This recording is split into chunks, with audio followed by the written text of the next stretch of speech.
Hi, I'm Laura Klusterman, the new Executive Director for Badger Life Canada. My background is in policing. I've been involved with Badger Life Canada since 2021 as a peer supporter, and then in 2021, in October, I became the new Executive Director for Badger Life Canada. Hi, I'm David Hargraves, and I'm a paramedic in the county of Simcoe for the past 37 years, and I have been with Badge of Life since June of last year. I was on the board of directors for Badger Life Canada, and then I became the executive director in October 2021 when Bill and Lynn Rusk decided to move on and start another journey in their lives. And as the new executive director for Badger Life Canada, I have taken the approach of proactive restructuring some things, and we want to become the networking organization for other organizations to come and join us in moving forward. The changes that I want to make with Badger Life Canada are to bring together resources, organizations to work in a positive manner moving forward. So we have other organizations that have come to us to say, can I be a resource to fill in the gaps? There are several organizations out there that are doing some absolutely amazing work that nobody knows about.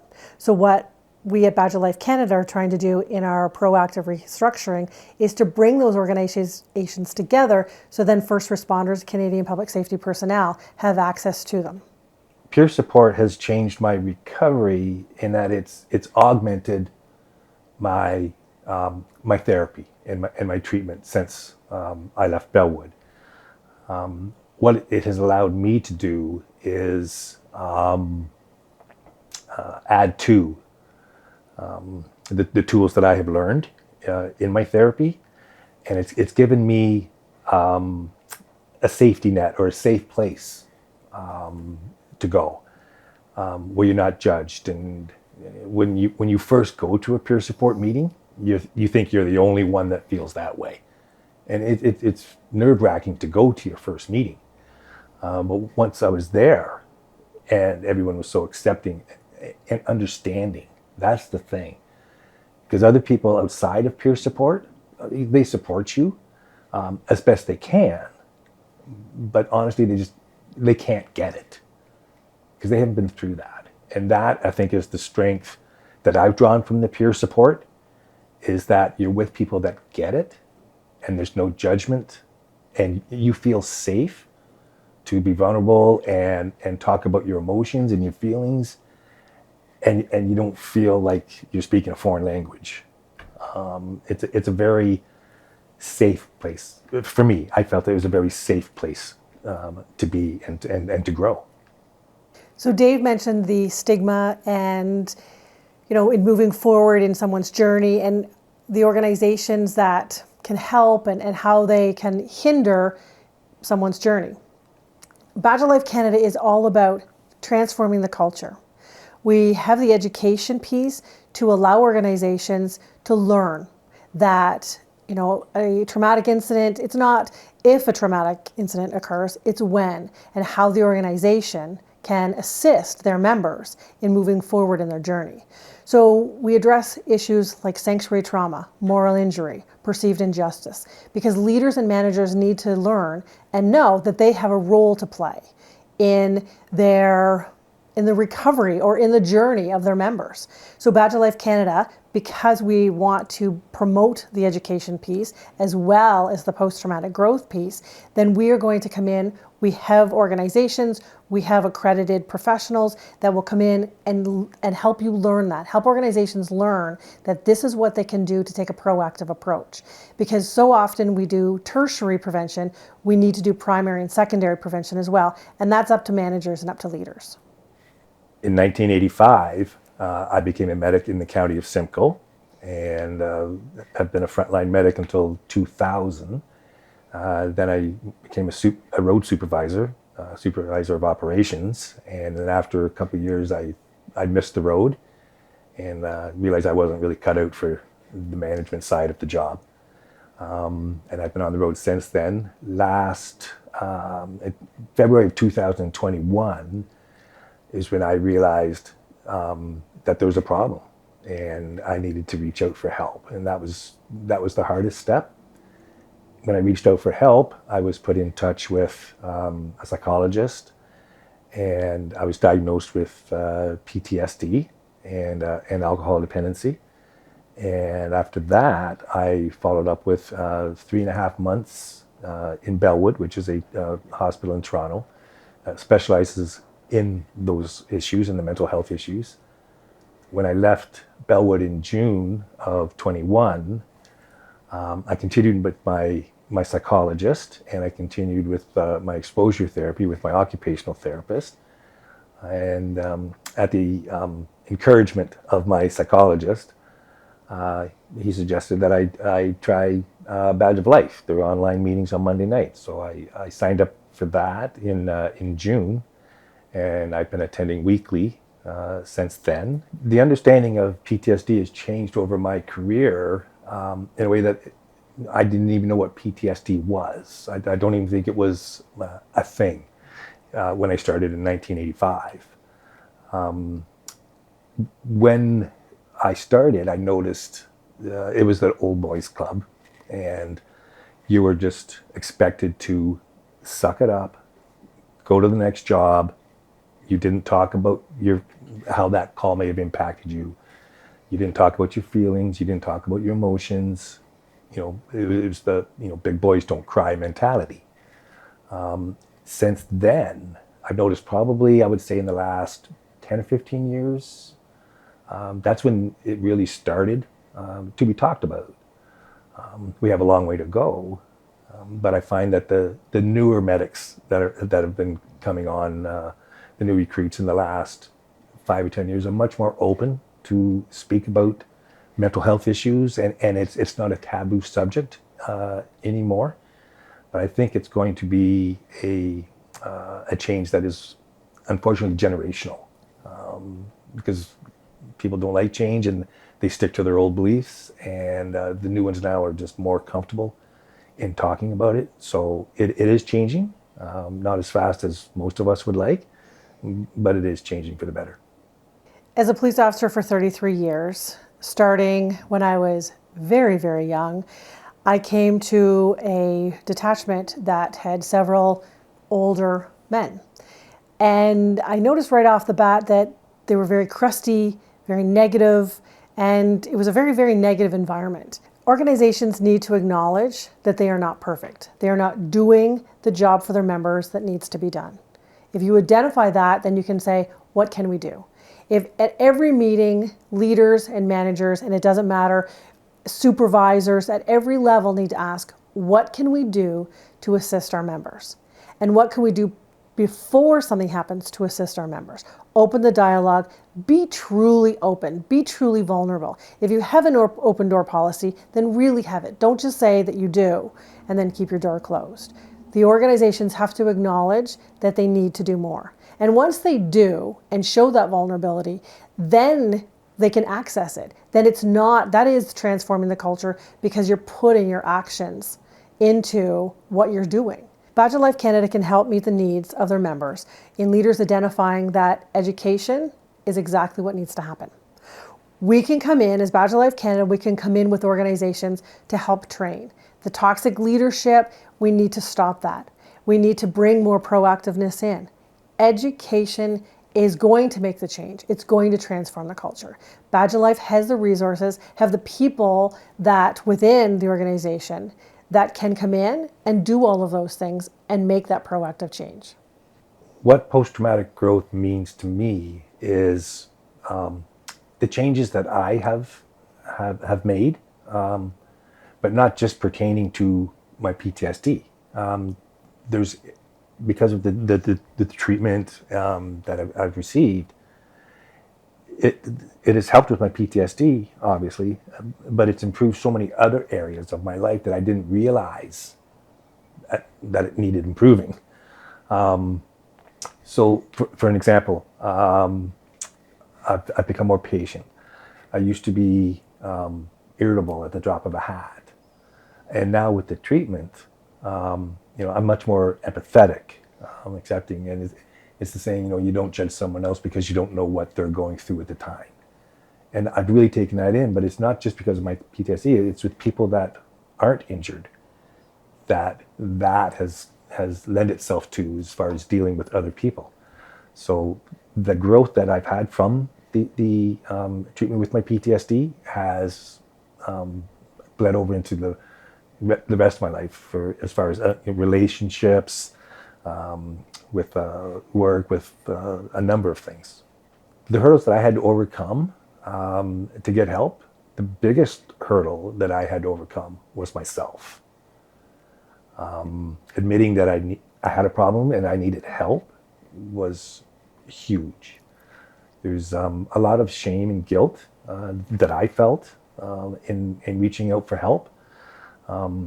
Once I did, I was very surprised to find the support that I had with family, my sons, my siblings, support from them, some coworkers that I shared my struggles with.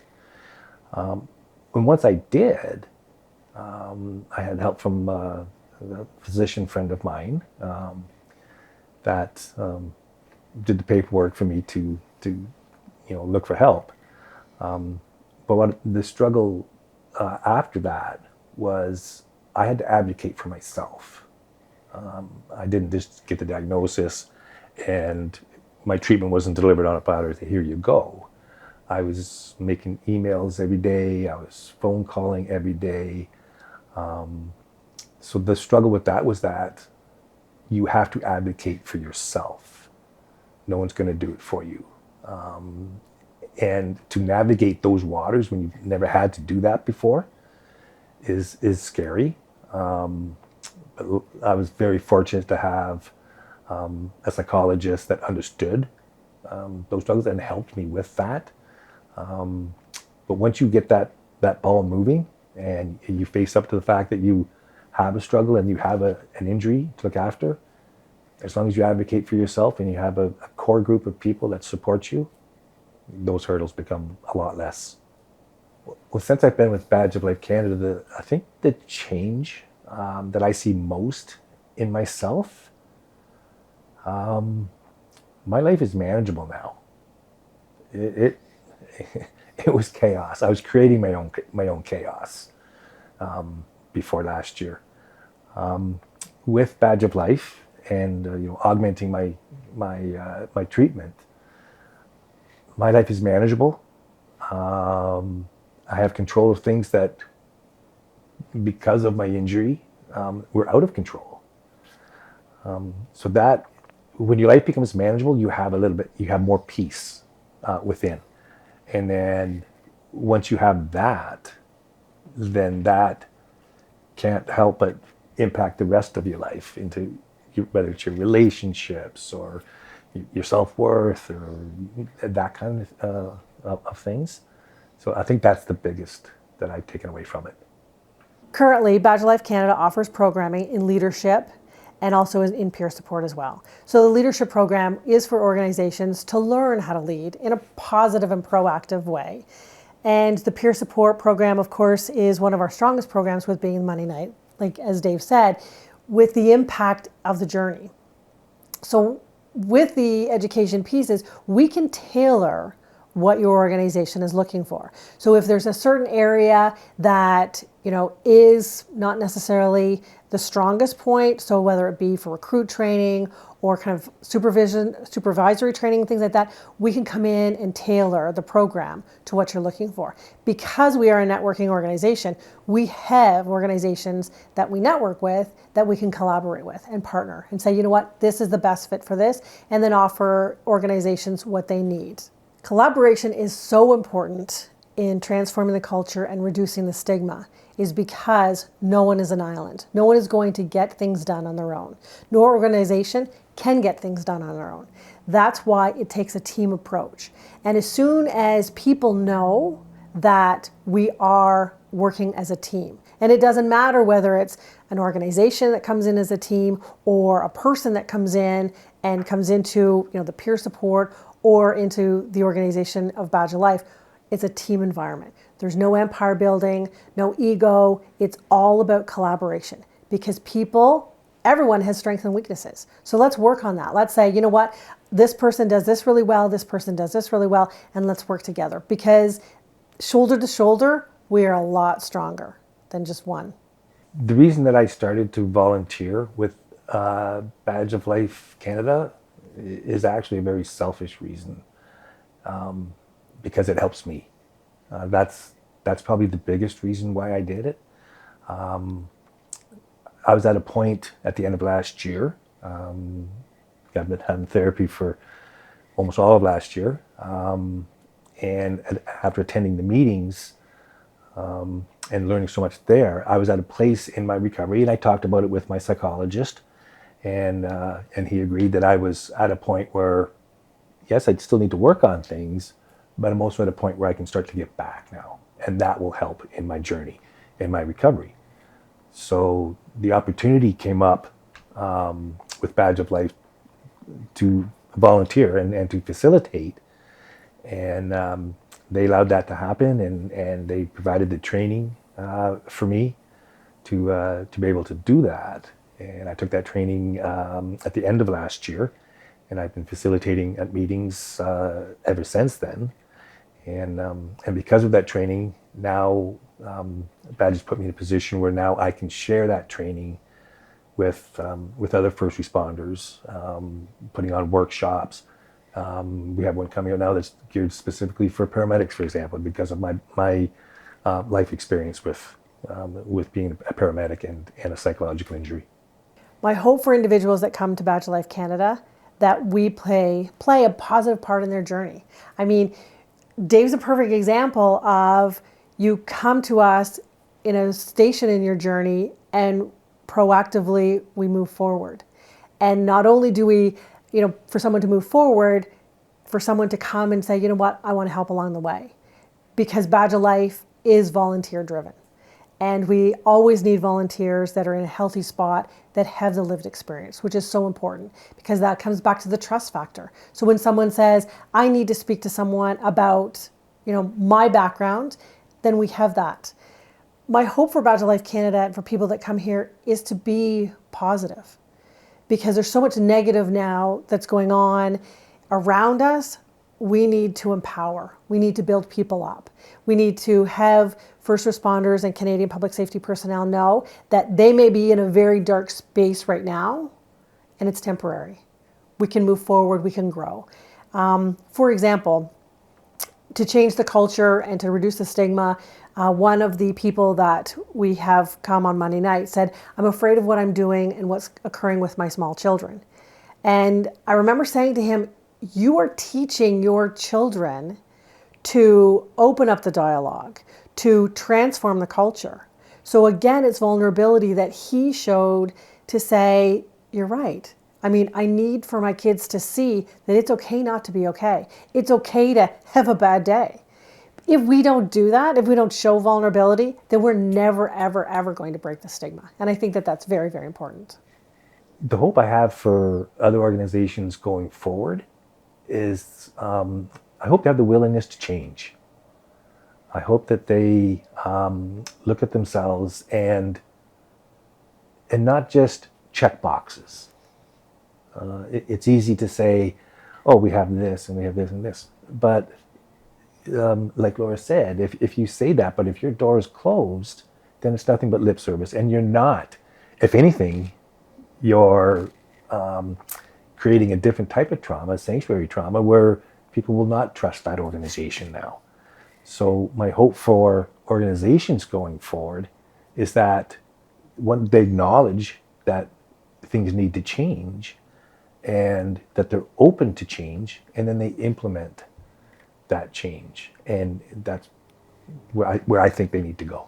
The biggest barrier that a first responder has to overcome is themselves initially, because it's not easy as a first responder because we're so used to being in charge and doing things, like perfectly or try to do it perfectly. So the barriers is when you realize you're not perfect and you are injured and you need help.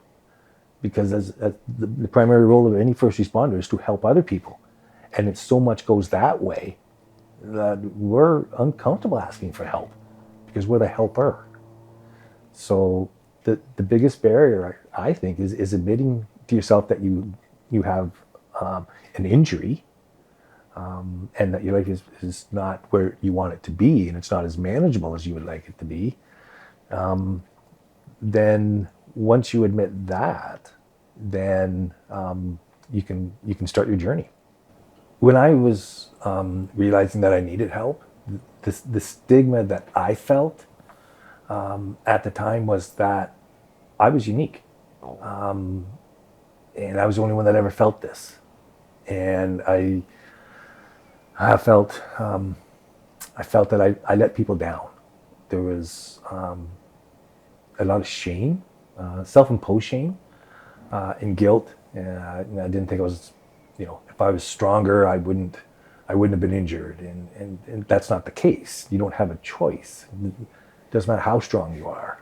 Like Laura said, it's not if trauma is going to happen in your life as a first responder, it's when it's going to happen. So the stigma that I imposed on myself, for one part, self-imposed, like I say, was the shame and the guilt, and also the stigma was how I was going to be perceived with my coworkers and my family and my sons. You try to be the dad that set the example and look up to, and that was so misguided with that stigma, because the reality of it is, what I've shown my sons is that it's okay to admit that you have a problem, and like Laura said, you have a bad day. That's okay. That's more powerful than saying, no, nothing bothers me. So once I got my head around that stigma, and if anybody else is looking, I think that they have an injury as well. If you have those kind of feelings that I had, I think if you flip it a bit and look at what you're really doing, then that eliminates a lot of the stigma. And the stigma is self-imposed. It's our perception of the stigma. We project what we think onto what other people are thinking about us. And that's probably not even the case. Dave, I want to thank you for, number one, taking this leap of faith with me as during this interview. And I'd also like to thank you for being a peer supporter. And I'd like to thank you for kind of like going on this journey with all of us at Badge of Life Canada. Absolutely, you're encouraging. It's amazing. It's amazing to see, and just thank you for being awesome. I appreciate that, Laura, and I would like to thank Badge of Life, because I would not be sitting here today if it wasn't for my treatment, and Badge of Life has played such a huge role in that. I'm grateful. That's awesome. Thanks. Thank you.